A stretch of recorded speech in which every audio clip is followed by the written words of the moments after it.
Everyone, I am advocate सपना कौशिक और मैं सुप्रीम कोर्ट में प्रैक्टिस करती हूँ। आज के इस वीडियो में हम डिस्कस करेंगे दिल्ली हाई कोर्ट का एक जजमेंट जिसमें ये कहा गया कि पति की आर्थिक अस्थिरता भी मानसिक क्रूरता ही है और इस आधार पर पत्नी तलाक भी ले सकती है। अक्सर महिलाओं को ये डर होता है कि अगर वो अपने पति से अलग होगी या तलाक लेती है तो क्या उनको अपने पति से अपने लिए और अपने बच्चों के लिए कोई पैसा, कोई मेंटेनेंस, गुजारा भत्ता मिलेगा।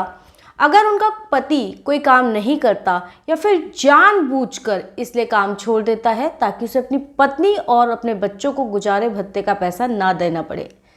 सबसे पहले तो आपको ये जानना ज़रूरी है कि अगर आपका पति कोई काम नहीं करता या जानबूझकर काम छोड़ देता है तो भी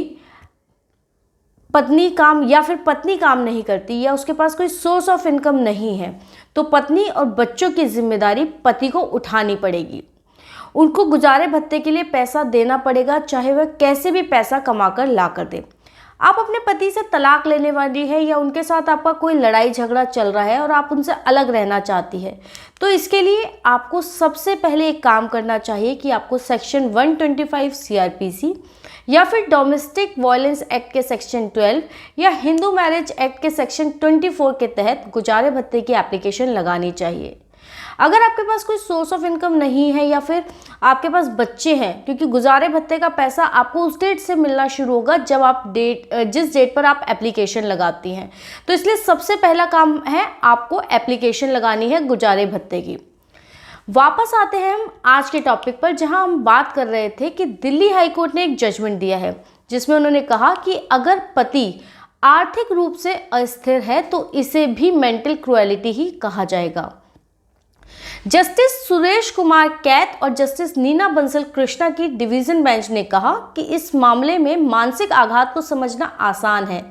क्योंकि इस केस में पत्नी काम कर रही थी, पैसा कमा रही थी, जबकि पति काम नहीं कर रहा था। दोनों की फाइनेंशियल पोजीशंस में बहुत ज़्यादा फर्क था।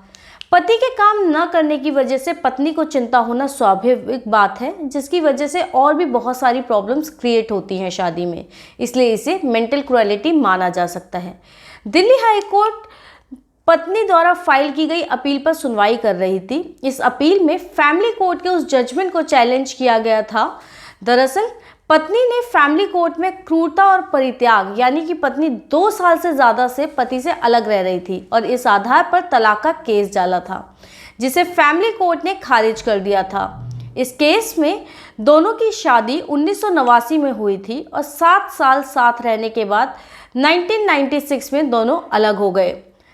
शादी के समय पति के माता पिता ने यह बताया था कि लड़का अच्छा कमाता है और उसकी फाइनेंशियल पोजीशन बहुत अच्छी है, उसके पास एक अच्छा घर है और नौकरी है। लेकिन शादी के बाद पता चला कि लड़के के पास कोई नौकरी नहीं है और वह सिर्फ अपनी माँ से मिलने वाले पैसों पर निर्भर है, जिसकी वजह से पत्नी को मानसिक आघात पहुंचा और उसने अलग रहना शुरू कर दिया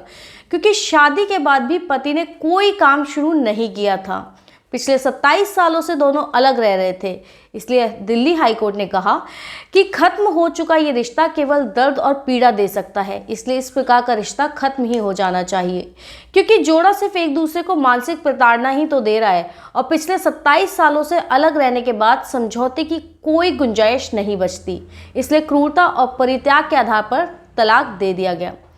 इस फैसले से यह बात एकदम क्लियर हो गई कि अगर कोई पति जानबूझकर काम नहीं करता या बेरोजगार रहता है, अपनी पत्नी और परिवार की देखभाल नहीं करता तो इसे मानसिक क्रूरता माना जाएगा और इस आधार पर पत्नी तलाक ले सकती है। इसके अलावा अपने पति से अपने लिए और अपने बच्चों के लिए गुजारा भत्ता भी ले सकती है और चाहे तो वो पति से अलग भी रह सकती है, क्योंकि यह एक रीजनेबल ग्राउंड है कि पति जानबूझकर काम नहीं करता जिससे कि मानसिक परेशानी होती है, पत्नी को घर में लड़ाई झगड़ा होता है। इससे यह साबित होता है कि पत्नी और परिवार को चलाने की जिम्मेदारी पति की है। पति काम करके बच्चों की जिम्मेदारी और पत्नी की जिम्मेदारी उठानी होगी और वो उससे बच नहीं सकता। आपको ये वीडियो कैसा लगा और आप किन और मुद्दों पर वीडियोस चाहते हैं, प्लीज़ कमेंट सेक्शन में बताएं। धन्यवाद।